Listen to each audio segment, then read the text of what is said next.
بتاتے رہتے ہیں کہ اس میں امام بخاری کا مقصد کیا ہے۔ یہ تو بظاہر ایک آسان سی بات ہے، تو جواب ہم یہ دیتے ہیں کہ یہ چاہتا ہے اور ان کا مقصد یہ ہے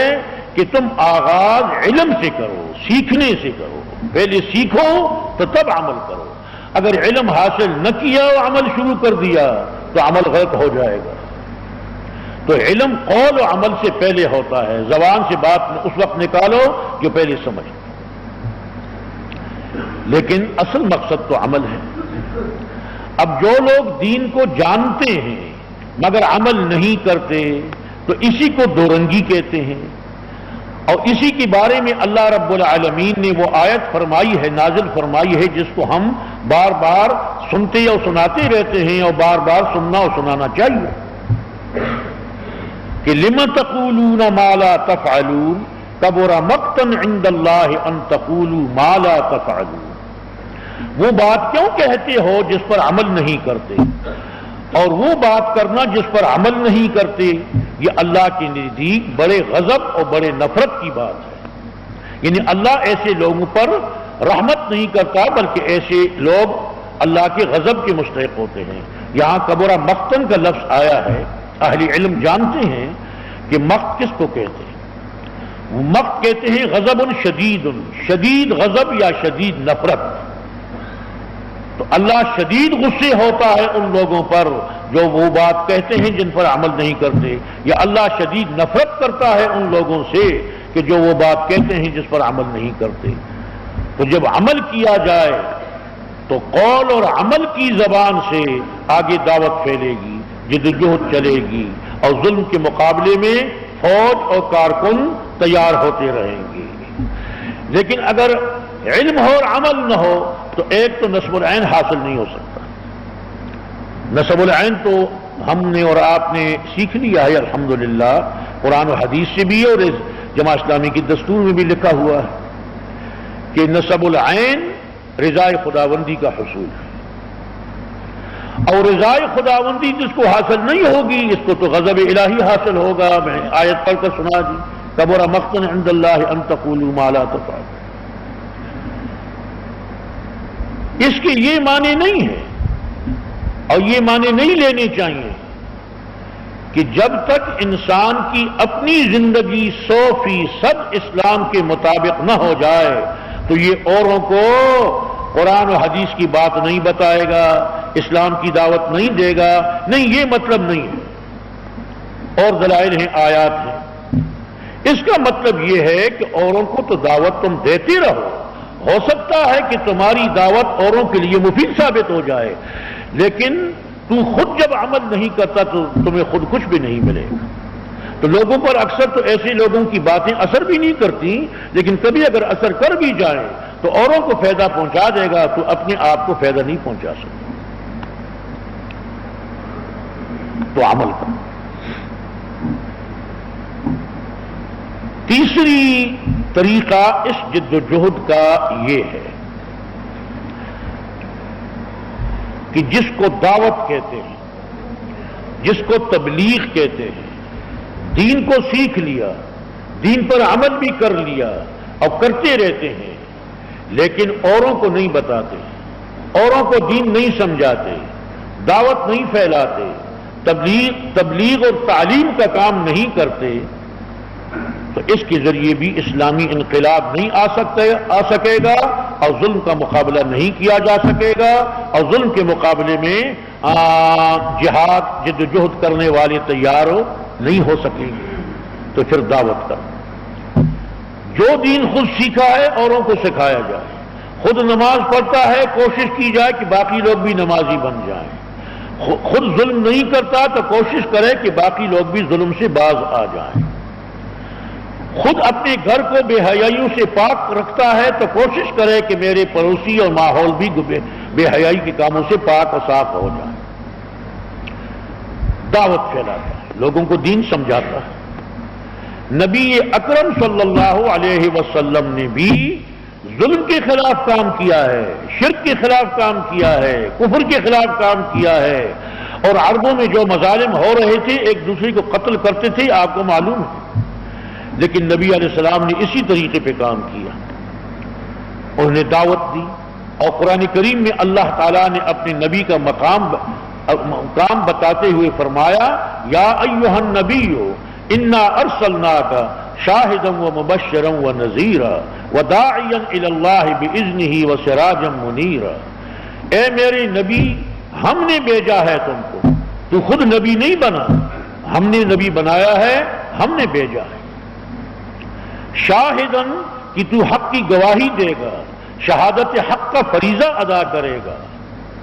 اور ماننے والوں کو خوشخبری سنائے گا اور نہ ماننے والوں کو عذاب کی خبر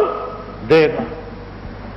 وداعیا الی اللہ وداعیا الی دین اللہ، اللہ کے دین کی طرف بلانے والا، اللہ کے دین کی طرف دعوت دینے والا، اللہ کے دین کی تعلیم و تبلیغ کرنے والا، یہ تیرا کام ہے، اور یہ کام تو کیوں کرتا ہے؟ بِإِذْنِهِ، اللہ کے حکم سے، اللہ نے تم کو حکم دیا۔ اسی دعوت کے ذریعے سے یہ سارے کارکن تیار ہوئے اور اس کے نتیجے میں ظلم کو مٹایا گیا اور انصاف کا اور اسلام کا اور توحید کا نظام رسول اللہ کی زندگی میں سرزمین حجاز میں غالب ہو گیا، اور باقی دنیا میں پھر پھیلتا رہا ہے اور آج بھی پھیل رہا ہے انشاءاللہ العزیز، لیکن اسی دعوت کے ذریعے ہوا۔ یہاں میں اس بات کو بھی آپ کو غور و فکر کی دعوت دیتا ہوں کہ مدینہ منورہ کی ریاست کس طرح قائم ہوئی، تو سیرت النبی اور تاریخ ہمارے سامنے ہے، تو اس سوال کا جواب یہی آتا ہے کہ دعوت کے ذریعے قائم ہوئی، اور اس کے قائم ہونے کے بعد پھر قتال بھی شروع ہوا، اور قتال جاری ہے، اور دین کے سارے کام ہوتے رہے، لیکن مدینہ کی ریاست قائم ہوئی ہے پہلے اسی دعوت کے ذریعے۔ 13 سال نبی اکرم نے دعوت کا کام کیا، لوگوں کو پڑھایا، لوگوں کو سمجھایا، اور اس کے نتیجے میں کچھ مدینہ منورہ کے لوگ آ کر متاثر ہوئے، انہوں نے جا کر کام کیا، مہاجرین کو بھیجا، انہوں نے جا کر کام کیا، اور ماحول سازگار ہوا تو اللہ نے حکم دیا کہ اب تو ہجرت کر، تو اللہ کے حکم سے ہجرت کی، اور جاتے ہی وہاں حکومت قائم ہو گئی۔ اس حکومت قائم کرنے کا الگ ایک موضوع ہے، لیکن میں اس کی طرف متوجہ کر رہا تھا کہ دعوت کے ذریعے اسلامی ریاست قائم ہوئی، اس کے بعد پھر قتال کا سلسلہ ہوا، اور مدینہ میں قتال کی اجازت ہی نہیں تھی، اس وقت تو قتال کی آیتیں نازل ہی نہیں ہوئی تھی، اب تو نازل ہو گئی ہیں، اب تو ہم نے جدوجہد کا کام بھی کرنا ہے اور قتال کا کام بھی کرنا ہے، اب ہم نے دونوں کام کرنے ہیں، لیکن قتال کا کام اپنے محاذ میں کرنا ہے اور دعوت کا کام اپنے محاذ میں کرنا ہے۔ دعوت کے میدان میں قتال کا کوئی فائدہ نہیں ہے، اور قتال کے میدان میں صرف دعوت ہی کا کام کرنا کافی نہیں ہے، بلکہ دعوت کے کام کے ساتھ قتال بھی کرنا ہے، اور مسلمان کر رہے ہیں، امت مسلمہ ساری دنیا میں قتال بھی جاری ہے، وہ سب کیا، لیکن جب حکم نہیں آیا تھا قتال کا تو دعوت ہی کے ذریعے انقلاب آیا۔ تو تیسرا طریقہ یہ ہے کہ دعوت کے لوگوں کے افکار کو تبدیل کیا جائے اور لوگوں کے اندر دین اسلام کی پیاس پیدا کی جائے۔ جب دین اسلام کی پیاس پیدا ہو جائے گی تو ظلم خود مٹتا چلا جائے گا، کمزور ہوتا چلا جائے گا انشاءاللہ العزیز۔ چوتھا طریقہ اس سلسلے میں تنظیم ہے کہ علم بھی ہو، عمل بھی ہو، تبلیغ و دعوت کا کام بھی کر رہا ہے، گھر بیٹھا ہوا نہیں ہے، مگر منظم نہیں ہے، منتشر ہے، نظم نہیں ہے، انتشار ہے، اخلاص بھی ہے اور کام بھی کر رہے ہیں، اور یہ نہیں کہتا کہ وہ نظم میں نہیں آئے گا تو اللہ تعالیٰ قیامت میں اسے اجر نہیں دے گا، یہ تو ہم نہیں کہہ سکتے، اجر دینا تو اللہ کے اختیار میں ہے، اسے اجر بھی دے دے گا، لیکن نتیجہ خیز ثابت نہیں ہوگا، مؤثر ثابت نہیں ہوگا، ظلم کی قوت میں کمی نہیں آئے گی، ظلم کا مقابلہ نہیں کر سکے گا جب تک کہ وہ منظم نہ ہو۔ تو اسی لیے تو یہ تنظیمیں بنائی ہیں۔ آپ حضرات کو علم ہے اور علم ہونا چاہیے کہ تنظیمیں بجائے خود مقصد نہیں ہیں، بلکہ تنظیمیں ذریعہ ہیں ایک مقصد۔ تنظیم کے بغیر اچھا کام بھی نتیجہ خیز نہیں ہوتا، برا کام بھی نتیجہ خیز نہیں ہوتا، تو اس لیے تنظیم بنانا ضروری ہے۔ تو جب تنظیم کے ساتھ کام کیا جائے، منظم طور پر کام کیا جائے، تو دعوت کا کام یہ نتیجہ خیز ہوگا، اور ظلم کے مقابلے میں کارکن تیار ہوتے رہیں گے اور ظلم کی قوت کمی آئے۔ اب اس منظم طور پر کام کرنے کے مختلف مرحلے ہوتے ہیں، اور ظاہر ہے کہ منظم کام کرنے والوں کی تنظیم ہوگی تو ان کی شورا بھی ہوگی، ان کے کوئی مشاورت کا نظام بھی ہوگا، بغیر مشورے سے تو کام نہیں چل سکتا۔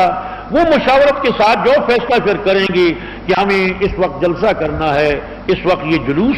نکالنے میں فائدہ ہوگا، اس وقت یہ مظاہرہ کرنے میں ہماری دعوت کو فائدہ ہوگا، اور ظلم کے مقابلے میں کچھ قوت سامنے آئے گی، تو اس کے مطابق یہ سارے کام کرنے پڑیں گے، لیکن مربوط انہی چیزوں کے ساتھ کہ منظم کام ہو اور اسی دین کی دعوت کے لیے ہو، اور دین کو غالب کرنے کے لیے ہو، اور دین کے طریقے پر ہو۔ اس سلسلے میں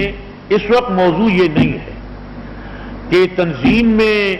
کے آداب کیا ہیں اور تنظیم کا طریقہ کار کیا ہے، اور اس میں امیر اور امراء کے آداب کیا ہیں اور کارکنوں کے آداب کیا ہیں، وہ الگ موضوع تقریر آپ نے سنی بھی ہوگی اور سنتے رہتے ہیں، لیکن میں ایک بات کی طرف متوجہ کرنا ضروری سمجھتا ہوں، وہ یہ ہے کہ یہی اسلامی تنظیمیں اسلامی انقلاب آنے کے بعد اسلامی نظام چلائیں گی اور ظلم کی بجائے عدل کا نظام چلائیں گی۔ تو اس لیے منظم ہو کر کام کیا جائے، مگر ایسے طریقے پر کہ تنظیموں پر شریعت کا رنگ چھایا ہوا ہو، تنظیموں پر شریعت کا رنگ چھایا ہو۔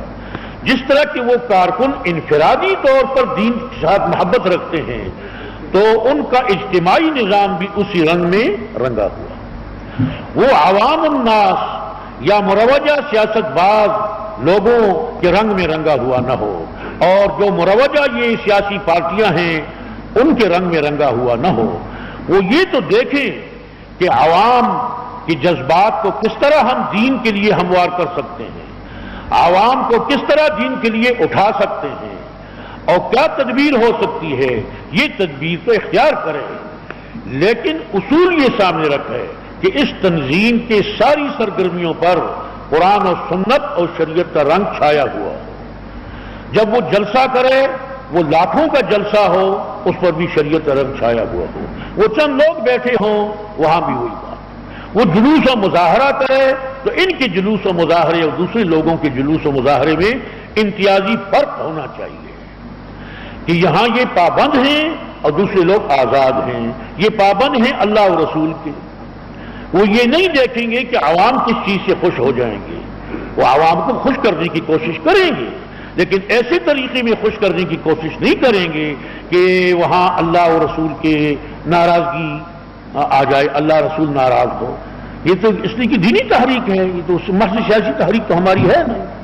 مروجہ سیاست کی سیاست ہم کرتے ہیں، لیکن وہ ہماری سیاست تو دینی ہے، اسلامی سیاست کے قائم ہے۔ تو منظم کام کیا جائے اور تنظیم پر شریعت کا رنگ چھایا ہوا ہونا چاہیے کہ کل اگر ان کے ہاتھ میں حکومت آ جائے تو وہ اسلام کی حکومت چلائیں۔ مولانا سید ابو الاعلیٰ مودودی رحمہ اللہ سے جو ہمیں محبت ہے، خود بالخصوص مجھ جیسے ایک عام مولوی کی، تو میں تو صاف کہتا ہوں کہ مجھے کسی چیز نے ادھر نہیں کھینچا سوائے اس کے کہ مولانا مودودی ایک عالم ربانی تھے، اور مجھے محسوس ہوا کہ یہ حق پرست عالم ہے، اور ان کی کتابیں پڑھی، اور پھر آپ اس تنظیم کے ساتھ بھی کام کرتا رہا سن 52 سے، تو میرے ذہن میں یہ بات آئی کہ یہ اسلامی تنظیم اسلام کے رنگ پہ چلانے والا شخص ہے، اور اس کے نتیجے میں اسلامی حکومت اور اسلامی نظام کے لیے کام کرتا ہے۔ اسی چیز نے ہم جیسے لوگوں کو متاثر کیا، اور کئی اور علماء کو متاثر کیا، کالج والوں کو متاثر کیا، یونیورسٹی کو متاثر کیا یہ نظام۔ تو یہ بات کا اظہار بھی میں آپ کی خدمت میں ضروری سمجھتا تھا۔ اس کے بعد اس جد و جہد کے لیے یہ ضروری ہے کہ جس ماحول میں وہ کام کرتے ہوں اس ماحول میں فتن کون سے ہیں، کون کون سے فتنے ہیں کہ جو فتنے اسلامی تحریک کے راستے میں رکاوٹ آ سکتے ہیں اور ظلم کے نظام کے ساتھی بن سکتے ہیں، ان فتن سے جد و جہد کرنے والا آدمی واقف ہو۔ دشمن سے جب واقف نہیں ہوگا تو مقابلہ نہیں کیا جا سکے گا۔ تو آج کل کے فتنے بہت زیادہ ہیں، ان کے نام لینے کی ضرورت نہیں ہے، لیکن سب سے بڑا فتنہ یہ ہے اس زمانے میں جس نے نقصان پہنچایا ہے اور نقصان پہنچا رہا ہے، وہ یہ ہے کہ دین اسلام اور مذہب اور سیاست الگ الگ چیزیں ہیں۔ فتوے کے لحاظ سے تو کوئی اور فتنہ زیادہ خطرناک ہوگا، لیکن عملی میدان میں یہ بہت بڑا فتنہ ہے، اور یہ فتنہ ان لوگوں سے کی طرف سے مسلمانوں میں پھیلایا جا رہا ہے اور پہلے ہی پھیلایا جاتا رہا جو اسلامی نظام کو ماننے کے لیے تیار نہیں۔ تو ہمیں ایسے لوگوں کے ان فتنوں کا مقابلہ کرنا ہے اور ان کی ہتھ کنڈوں سے باخبر رہنا ہے، اور باقی جو مختلف فتنے ہیں ان فتنوں سے باخبر جو کارکن نہیں ہوگا وہ ان ظلم کا صحیح معنوں میں مقابلہ نہیں کر سکے۔ ہماری فقہ کی کتابوں میں بھی ایک جملہ لکھا ہوا ہے، احادیث میں بھی آیا، لیکن ہماری فقہ کی کتابوں میں ایک جملہ لکھا ہوا ہے کہ من لم یعرف احوال زمانہ فہو جاہل۔ یہ شامی نے لکھا ہے، جو اپنے زمانے کے حالات سے باخبر نہ ہو وہ بھی جاہلوں میں سے ایک جاہل ہے۔ یعنی وہ اس معنوں میں تو جاہل نہیں، انہوں نے کہا کہ دین کو بالکل نہ جانتا ہو، اس معنوں میں اس کو جاہل کہا کہ وہ حالات کے تقاضوں کو نہیں جانتا، اور حالات کے تقاضوں کو نہیں جانتا تو یہ دین کی مؤثر خدمت نہیں کر سکے۔ یہاں تک لکھا ہے کہ قاضی بنانے کے لیے جس کو قاضی بنایا جائے تو ایک شرط ان میں سے یہ بھی ہے کہ وہ حالات حاضرہ کو جانتا ہو اور معاملہ فہم ہو، تو تب جا کر وہ صحیح فیصلے کر سکے گا۔ اس لیے کہ بعض معاملات کے فیصلے عرف و رواج پر بھی ہوتے ہیں، بعض معاملات کی جو قرآن و حدیث کے خلاف نہ ہو اور قرآن و حدیث میں خاموش ہو، تو بعض امور عرفی امور میں فیصلے عرف اور رواج پر بھی کیے جاتے ہیں، تو اس کی شرط لگائی۔ تو ہم جو کام کرتے ہیں تو اپنے حالات حاضرہ کے فتنوں سے ہمیں باخبر رہنا چاہیے، تو تب ہم مؤثر کام کر سکیں۔ میں آخر میں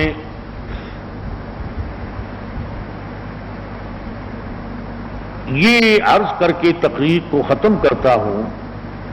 اور یہ جب موقع ملتا ہے تو میں اس کا اظہار کرتا رہتا ہوں کہ پاکستان میں جو اب تک ظلم کا نظام ختم نہیں ہوا، عدل کا نظام نہیں آیا، اس کے اسباب کیا ہیں؟ تو 4 اسباب ہیں، اور میں نے صحیح طور پر اپنے فہم کے مطابق تجزیہ کیا ہے، تو اس کے مطابق ہمیں کام کرنا ہے۔ سب سے بڑی رکاوٹ اس ظلم کے نظام کو ختم کرنے والوں کے راستے میں اور عدل کے نظام کے لیے کام کرنے والوں کے راستے میں منافقانہ سیاست ہے، منافقانہ سیاست۔ اور یہ جملہ کہنا بھی بیجا نہیں ہوگا، اگرچہ ہمیں کسی سے ذاتی دشمنی نہیں ہے، لیکن یہ حقیقت ہے کہ اس منافقانہ سیاست کا آغاز مسلم لیگ نے کیا ہے۔ جب کہا کہ پاکستان ہم بنا رہے ہیں اسلام کے لیے، اور جب بن گیا تو بنتی ہی انہوں نے پاکستان کو سیکولر سٹیٹ بنانے کی بھی کوشش کی، تو وہی منافقانہ سیاست ہے جو آج تک چلی آ رہی ہے۔ اس درمیان میں کچھ اچھے لوگ بھی گزرے ہیں کہ جو منافقانہ سیاست میں ان میں کچھ اچھائیاں اور بلائیاں بھی ہوں، اس پورا تجزیہ ہمارا اس وقت مضمون نہیں ہے، لیکن وہی منافقانہ سیاست کی ہے جو آج تک چلی آ رہی ہے،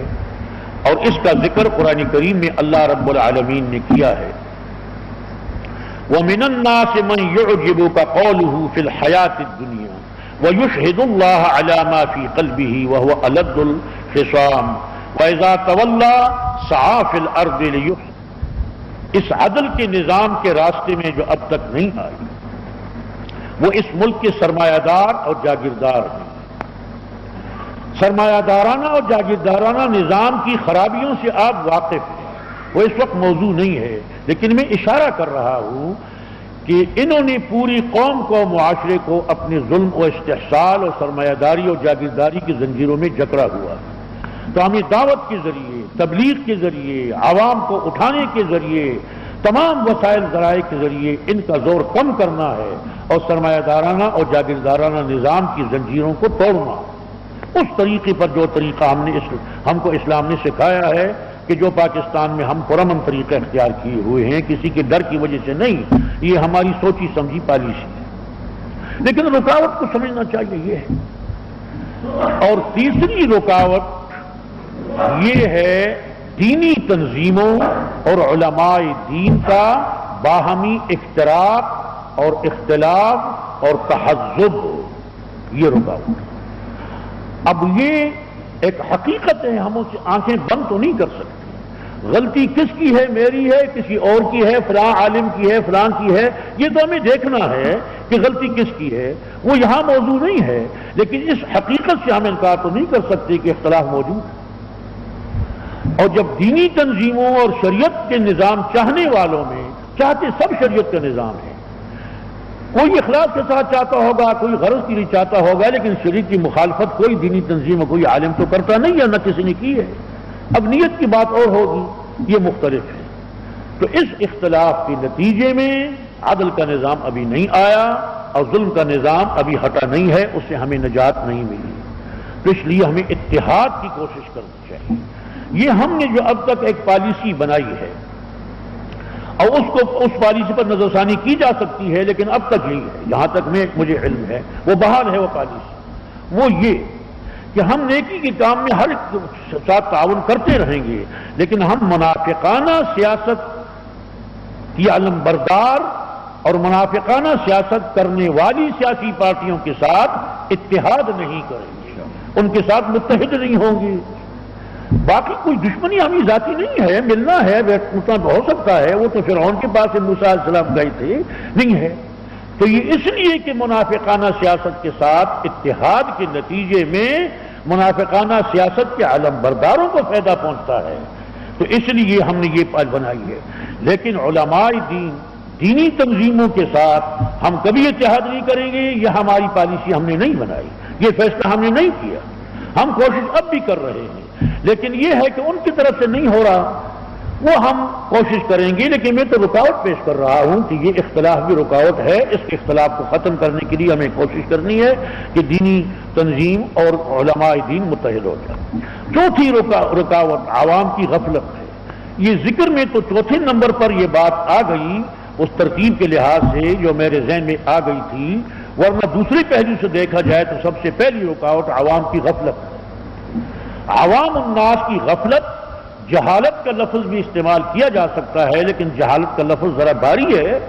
تو غفلت یا اور کوئی مناسب لفظ، یہ بھی ایک بہت بڑی رکاوٹ ہے۔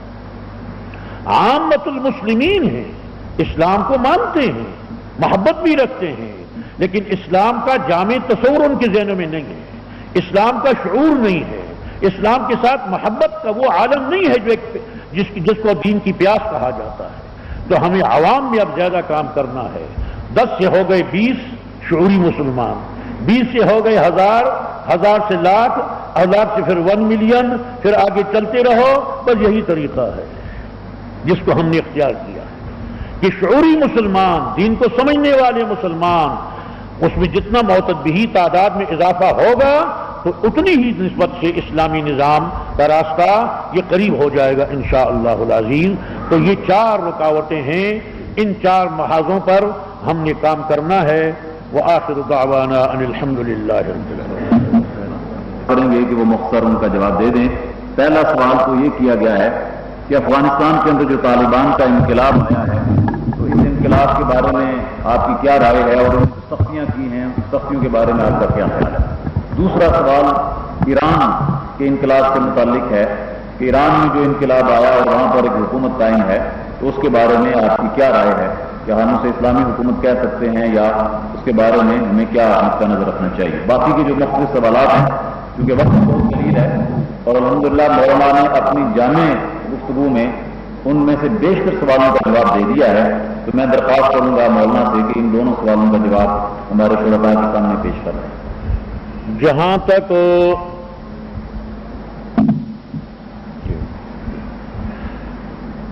تک اس پہلے سوال کا تعلق ہے افغانستان کے بارے میں، تو اس سلسلے میں پہلی بات یاد دہانی کے لیے میں دہرا دیتا ہوں کہ جماعت اسلامی نے اور ساری دنیا کے مسلمانوں نے جہاد افغانستان کی تائید کی تھی، کسی خاص فرد کا غلبہ ہمارا مقصد نہیں تھا، اور کسی خاص فرد کے غلبے کے لیے کام کرنا جہاد بھی نہیں ہے، دین کے غلبے کے لیے کام کرنا جہاد ہے۔ باقی جو آدمی دین کا کام کرتا ہے اس کا غلبہ دین کا غلبہ ہوتا ہے، لیکن مقصد دین کا غلبہ، وہ جہاد اللہ نے اس کو کامیابی عطا فرمائی، اور روس ذلیل ہو کر افغانستان سے نکلا، اور روس کی حکومت ٹکڑے ٹکڑے ہو گئی، آج وہ کھانا بھی پوری طرح ان کو نہیں ملتا، بڑی پریشانی میں مبتلا ہے۔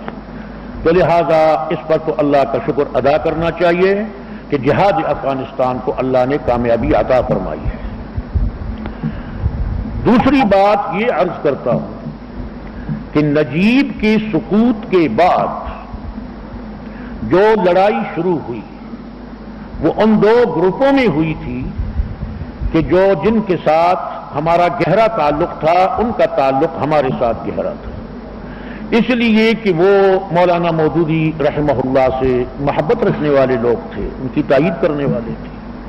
تو ہمیں تو خاص فرد میں مقصد نہیں تھا، لیکن ان کی فکر ہمارے کے قریب تھی۔ بدقسمتی سے یہ آپس میں لڑنا شروع کر دیا۔ اب کیوں شروع کیا وہ اس وقت بیان کی ضرورت نہیں ہے، وہ آپ کے سامنے ہے۔ غلطی کس کی تھی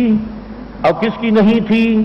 اصل فیصلہ تو قیامت میں ہوگا، یوم تبلی السرائر، اور لیکن دنیا کے حالات میں بھی فیصلہ ہو سکتا ہے، لیکن اس وقت ہمارا وہ مقصد نہیں ہے۔ اس مصیبت سے دو چار ہو، یہ مصیبت چلتی رہی یہاں تک کہ افغانستان کے لوگ تنگ آ گئے، ساری دنیا کے مسلمان بھی بڑے پریشان تھے، ہم بھی خود پریشان تھے کہ ولی خان کہتا تھا کہ مولوی لڑ رہا ہے، اصل جہاد اب شروع ہوا، تو یہ ہم پر کیا گزرتی تھی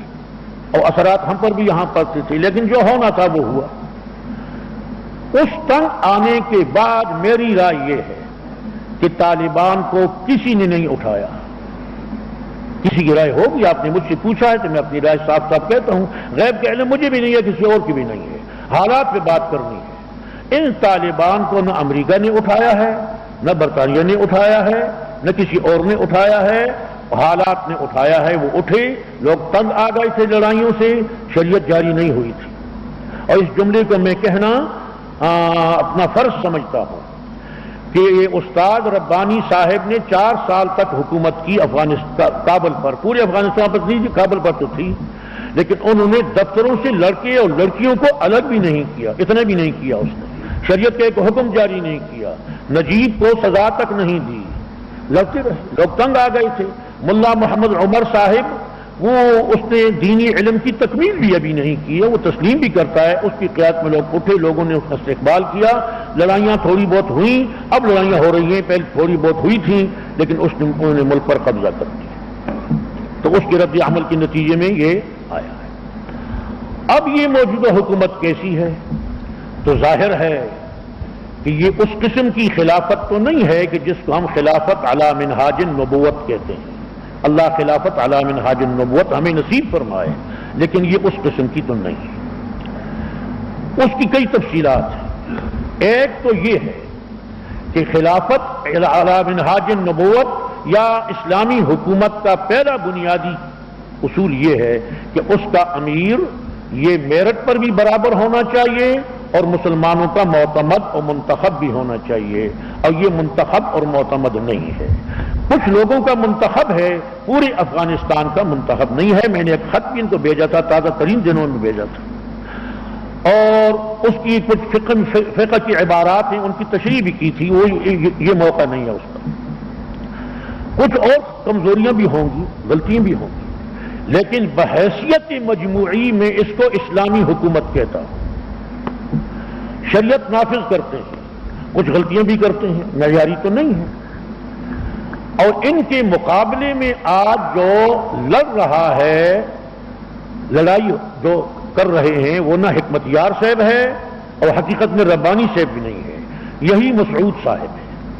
اور آپ کو علم ہے کہ روس سے بھی مدد لے رہا ہے، ہندوستان سے بھی لے رہا ہے، مختلف قوتوں سے مدد لے رہا ہے اور لڑ رہا ہے، اور 90% سے زائد ملک پر قبضہ کیا ہے۔ اب اس وقت ہمیں کیا کرنا ہے؟ وہی کرنا ہے جو جماعت اسلامی نے قرارداد پاس کی ہے۔ میری رائے جو بھی تھی، میں پہلے سے کہہ رہا تھا، اب مجھے وہ جماعت اسلامی کی پالیسی سے خلاف نظر نہیں آتا۔ الحمدللہ میں غلطیوں سے منزہ پاک نہیں ہوں، لیکن یہ بات میں اطمینان سے کہتا ہوں کہ جب سے میں نے مولانا مودودی رحمہ اللہ کی قائم کردہ تحریک کو سمجھا ہے، اس کی دستور کو سمجھا ہے، تو میں نے اس کے فیصلوں سے دانستہ خلاف نہیں کیا، اس لیے مجھے یہ صحیح اسلامی تحریک نظر آ رہی ہے۔ تو اس لیے پہلے جو میں کہہ رہا تھا وہ بھی جماعت کی پالیسی اور دستور کے خلاف نہیں تھا، کسی فرد کے خلاف ہوگا، کسی رائے کے خلاف وہ کوئی اور الگ بات ہے، لیکن اب تو فیصلہ کر لیا ہے، قرارداد ہم نے پاس کی، کوئی 1 سال ہو گیا ہے غالباً، یا 1.5 سال پاس ہوا، موجود ہے، منصورے موجود ہے، 3 نکات پر مشتمل۔ ایک یہ کہا ہے کہ افغانستان کی طالبان کی حکومت کو ساری دنیا بھی تسلیم کر لے، ہم نے مطالبہ کیا ہے، اور شمالی اتحاد والے بھی ایک حقیقت کے طور پر اس کو تسلیم کر لیں۔ امر واقعہ ہے، ایک معروضی حقیقت ہے کہ 90% ملک ان کے پاس ہے، تو ان کو تسلیم کر لیں۔ شمالی اتحاد کو بھی کہا ہے۔ دوسری بات یہ کہی ہے کہ طالبان کو چاہیے، طالبان کی حکومت کو چاہیے کہ وہ شمالی اتحاد والوں کے لیے اپنا سینہ ذرا کھول دے، اپنے دل میں نرمی پیدا کر دے، ان کے ساتھ قریب ہونے، مفاہمت کرنے، مذاکرات کرنے کی پالیسی اختیار کرے، تاکہ افغانستان میں متحدہ اسلامی حکومت قائم ہو۔ اسلامی حکومت تو ہے لیکن متحدہ تو نہیں ہے، معیاری اسلامی حکومت نہیں ہے لیکن اسلامی حکومت ہے، متحدہ تو نہیں ہے۔ تو اسی طریقے ہم کوشش کر رہے ہیں۔ امیر جماعت کے بیانات بھی اس میں آئے ہیں، قراردادی پالیسی ہے، لہذا میری بھی اس بارے میں یہی رائے ہے کہ طالبان کی حکومت کو تسلیم کیا جائے، طالبان کی حکومت کو مضبوط بنانے کی کوشش کی جائے، ان کی حمایت کرنی چاہے، اور ان کے مقابلے میں جو مسعود لڑ رہا ہے وہ لڑائی غلط ہے، اس لیے کہ وہ اب دین کے اور جہاد افغانستان کے دشمنوں کے حق میں بھی بات کر رہا ہے۔ البتہ ایک بات میں کہہ دوں، جب سے نجیب اترا ہے اس وقت سے میں یہ کہہ رہا تھا، اور یہ بخش زمین صاحب جو ہیں ہمارے، آپ جانتے ہوں گے، اس کے ساتھ میری اس پہ جڑپ تلخی بھی ہو گئی تھی کہ خدا کی بندی، جہاد تو میں نے کیا نہیں ہے، اللہ تعالیٰ نے آپ کو توفیق دی اور یہ قسمت آپ کی تھی، میری قسمت میں نہیں تھی، میں تو مولویانہ کام کرتا رہا، لیکن جہاد کے مسئلے کو میں تم سے تو اچھا جانتا ہوں، اگر تم لوگوں کو یہاں لا کر نہ لڑاؤ، یہ لڑائی نہیں ہے۔ تو وہی پالیسی اب تک میری رائے ہے۔ اور ایک مجلس میں شریک تھا، اور اکوڑا خٹک میں، اور علماء بھی تھے، تو انہوں نے کہا مدارس کو بند کرو اور طالب علموں کو بھیجو، تو انہوں نے تو بھیج دیے۔ میں ہی بیٹھا ہوا تھا، تو میرا بھی مدرسہ تھا، تو میں نے جب میں خاموش تھا، جب پوچھا تو پھر جواب تو غلط دینا نہیں تھا۔ میں نے کہا جناب میری تو پہلے سے یہ پالیسی تھی کہ نجیب کے سقوط کے بعد نہ ہم نے کسی کو جانے دیا اور نہ طالب علموں کو جانے دیا، اور یہاں تک میں نے کہا کہ اس کے بعد جو طالب علم جائے گا تو میرے مدرسے میں داخل نہیں ہوگا، میں منع تو نہیں کر سکتا ہوں لیکن داخل نہیں ہوگا۔ تو اس لیے ہمارے طالب علموں کے بارے میں کہتا ہوں کہ جو اس لڑائی میں شریک ہوتا ہے وہ یہاں داخلہ نہ لے۔ اس بات پہ میں نہیں پڑھتا کہ جہاد ہے یا نہیں، لیکن اس لڑائی میں شرکت کو نہ پہلے میں نے جائز سمجھا تھا اور نہ اب جائز سمجھتا ہوں، لیکن امر واقعی کے طور پر جو وہاں حکومت قائم ہو گئی ہے اس کی تائید کرنی چاہیے۔ جہاں تک ایران کا معاملہ ہے تو آپ اپنے بیٹھے ہیں، تو میں سب سے پہلے تو آپ کو اپنے دل کی بات بتا دوں کہ اس حکومت کے بارے میں میرے دل میں کوئی نرم گوشہ نہیں ہے، ایران کی حکومت کی۔ خمینی صاحب کے ذریعے امریکہ کو جو اللہ نے ذلیل کیا، آج بھی ذلیل ہو رہا ہے ایران کے مقابلے میں، اس پر تو ہمیں خوشی ہوئی اور آئندہ بھی خوشی ہوگی، اور جب بھی امریکہ اور ایران کا مقابلہ ہوگا تو ہماری ہمدردیاں ایران کے ساتھ ہوں گی، اس بات کو ہم جانتے ہیں، کوئی ایسے مولوی نہیں ہے۔ لیکن اگر ساری دنیا کو بھی خمینی صاحب فتح کر لیتا بالفرض، پھر بھی میرے دل میں اس کے لیے کوئی نرم جگہ نہیں ہے۔ اور میں یہ جملہ کہا کرتا ہوں، آپ اپنے بیٹھے ہیں تو دل کو ذرا کھول کر دینا چاہیے کہ جس دل میں ابو بکر کے لیے جگہ نہ ہو تو میں ایسا دل کہاں سے لاؤں کہ اس دل میں اس شخص کے لیے بھی جگہ آ جائے جس کے دل میں ابو بکر اور عمر کے لیے جگہ نہیں۔ میں یہ چاہتا ہوں کہ ہمارا حشر ابو بکر کے ساتھ انشاءاللہ، لیکن ان میں ایک خوبی ہے، وہ خوبی یہ ہے کہ جس مسلک کو وہ صحیح سمجھتے ہیں، میں اس کو صحیح نہیں سمجھتا اس مسلک کو، لیکن جس کو وہ صحیح سمجھتے ہیں اس مسلک کے لیے حکومت کے وسائل استعمال کر رہے ہیں، اور اس مسلک کو جو زیادہ جانتا ہے وہی وہاں جا کر حکومت چلا رہا ہے۔ شیعہ مذہب کے علماء حکومت چلا رہے ہیں، یہ موجود جو آیا یہ بھی عالم ہے، یہ بھی خالص امی نہیں ہے، تو یہ ان کی خوبی ہے کہ جس مسلک کے لیے انہوں نے انقلاب لایا اس مسلک کے مطابق حکومت کو چلا رہے ہیں۔ دوسری خوبی ان کی یہ ہے کہ وہ بین الاقوامی سیاست میں کسی کا تابع محمل بننے کے لیے تیار نہیں ہے۔ خارجہ پالیسی ان کی یہ ہے کہ امریکہ طاقتور ہے، جتنا بھی مضبوط ہے، لیکن اس کے ڈر کی مارے انہوں نے اپنی پالیسی کو اب تک تبدیل نہیں کیا اور کسی شیطانی قوت کا تابع محمل وہ نہیں بنے۔ سعودی حکومت اچھی حکومت ہے اور کچھ برائیاں بھی اس میں ہیں، اچھائیاں بھی ہیں، کئی خوبیاں بھی ہیں، لیکن خرابیاں بھی ہیں۔ ان میں سے ایک یہ ہے کہ وہ دوسری قوتوں کا تابع محمل بنا ہوا ہے، تو یہ ایران کی دوسری خوبی ہے۔ تو اس لیے ایران کی حکومت کی ہم تائید کریں گے امریکہ کے مقابلے میں، لیکن ایران کی حکومت کو اپنے لیے نمونہ نہیں بنائیں گے۔ ہمارے لیے نمونہ ہے ابو بکر کی حکومت، عمر فاروق کی حکومت، عثمان بن عفان کی حکومت، علی بن ابی طالب رضی اللہ تبارک و تعالی عنہ کی حکومت، یہ ہے، وہ ہمارے لیے کوئی نمونہ نہیں۔ واقعی جزاکم اللہ، ماشاء اللہ۔